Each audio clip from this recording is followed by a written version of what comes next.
នឹកភូមិភ្នំធំត្រនំក្អែកខ្មៅទ្រង់មានដំបើដិនស្នាមក្រឡៅដែលជាប់ខ្ទមស្នេហាទីតុយជូនពឡខ្មោចជួយដង្ហាក្រោមពន្លឺខែបញ្ជាំងថាបងស្នេហ៍តែអូនមួយអត់ធំពីរចាំងបងខ្វាំងលាអូនឪពុកនឹងកូនឈរលើកដៃជូនទាំងទ្រូងក្តៅព្រួយបងទុកខ្សែកឲ្យអូនពាក់មួយក្រន់ជាជំនួយជួយលួងលោមព្រួយនៃដួងចិត្តអូនស្រាប់តែ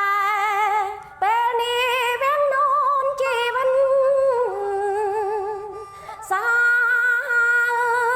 ងងឹនក្របចិត្តលើក្បោប្រាថ្នាក៏ឡាប្រត់គ្នាសនប្រត់ឆ្ងាយដូចក្បនរសាន់ផាន់ជូនក្នុងស្ទឹងតឹងភ្នែអើបងប្រាថ្នាអូនឈឺផ្សារណាំង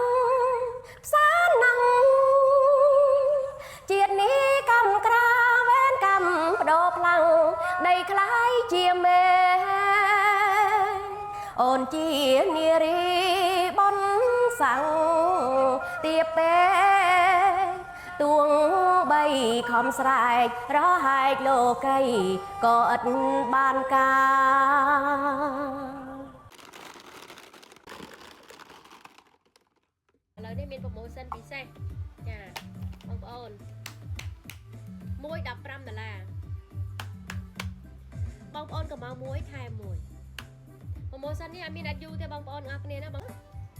អត់មានចាំបាច់ filter ទេលោកអើយចានេះបងប្អូនណាគ្រាន់តែវាតិចយ៉ាងមកអត់ច្រើនទេថាហើយប្រាអត់ចោះទេបងប្អូនអើខាង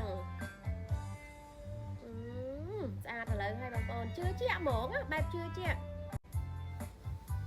បែកញើសត្រូវទឹកអត់មានហូរណាបងប្អូនអត់មានបតាក់ទេគឺរឹតតែស្អាតឡើងបងប្អូនដោយសារតែកម្មវិធីរហូតគ្រាន់តែវាពេញមកស្អាត